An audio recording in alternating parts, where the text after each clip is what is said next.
Omera ibi lal kiero wuora. Tapenji kare lal ga kumane. An mana tie. Apenji nyaka wanere cho higa mokalo. Nyaka kawuono koka achaka rado kodi kendo. Ei, we lal kamano wuora. Wa mo jatinga sai wadu ko wako mba. Ero kamano. Jatelo indi. Antiere. To ilal kude wuora. Antiere. Aneno ka Yesu riti. Yesu rita. Wan bende wae chokruok moro chien ka. Nyamiyo moro ne tiende kuoda buba. E tie got ka. Ene mwalamu ne Nyasaye. Kendo watiyo tich Nyasaye kanyo. Watimo ondini gi ranyisi. Ma kaka wawuok kanyo ni. Ang'eni nyaka gimoro timre dalano maber. Kendo nyamiyo cha nyaka changi. Yani kare gini kare na dier ni nowari ni wanyi na winjo to noka kawe adier ni kare janabi nowarore. Yani ni winjo mbaka na kagore ni nawarora kamoro. Iwinjo. Yesu nodonje ngimana. Mano kine madhi e jela, maka dhi e jela. Nikech weche moko matindo tindo mane luora gi. Ka wuok e jela ni pap. An kabiro tayudo mana warruok. Mano ber. Kamano wuora. To in podi madho gik makech ka. Koso imbe Yesu selosi. Gik akech go to ne kanyo. Yes. To Yesu be nyalo mana losa to podi. Kanyi wuoyo maber. Iwacho ni Yesu nyalo losi lakini kinde gi saa godiochieng' ema pok olosore maber.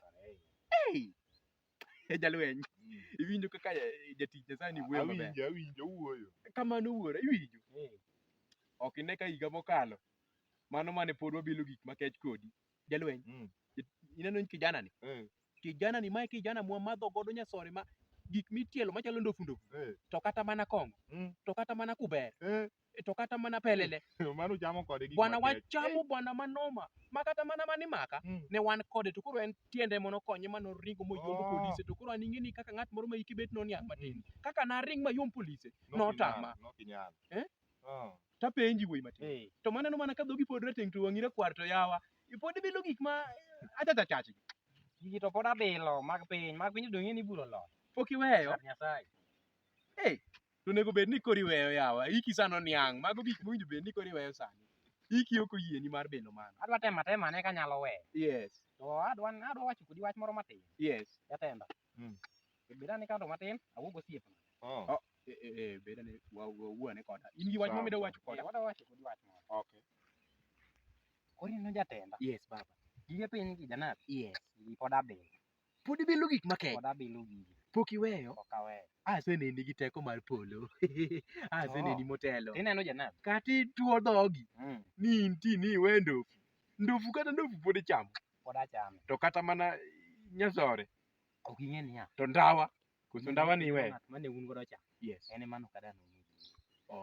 Koro emomiyo awuondra atuo dhoga ka. Kanyi wacho maber. To mago riekni mag jochiende miyudo kure ya. Yani ok idani iwuo koda ka jatich Nyasaye wadwa winji. Mano kadwa no winji. Kora penji ni janabi. Yes baba. Ka sani an gi pesa moro matin. Yes. Ada nyateri krom moro dang' bit marach. Krom. Yawa tuora to mana aseyudo mana warruok maber niya. Tida chak iywayo mag piny yawa. Yes. Warruok obeda beda mag piny beda. Ere sida. Uwo mos ni jadolo cha nyalo kik owinjo. Apan olosore tie bungu kanyo. Koro anoni kwadhi krom. Yes. Tober. Yawa ta luor krom sani kaka aseyudo warruok. Aning'eni nasenyaka nyumba masani antiere gi mon adek. Mon malando te. To gi nyithindo 6 machune ne gombo mar mondo mi achaka med dhako achiel kendo marateng' nikech dhako marateng' aonge go mondo mi okonya rito wach Nyasaye.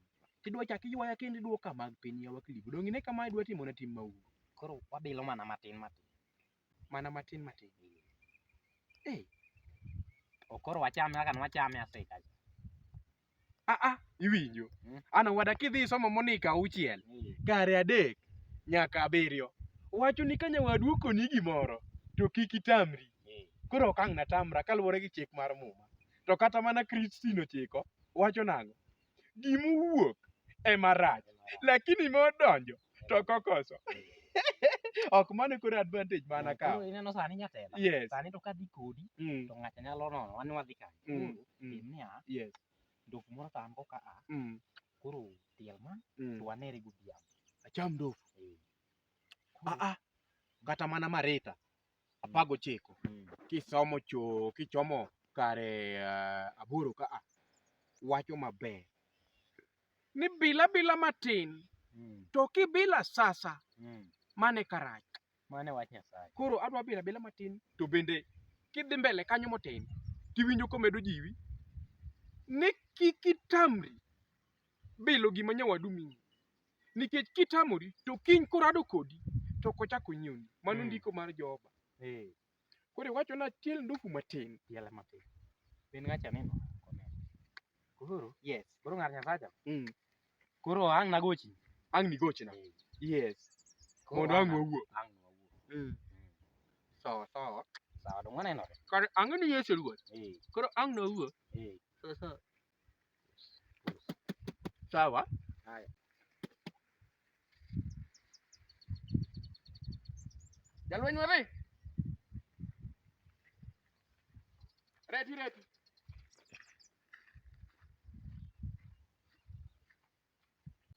Jamuno chama ndofu na cha dier.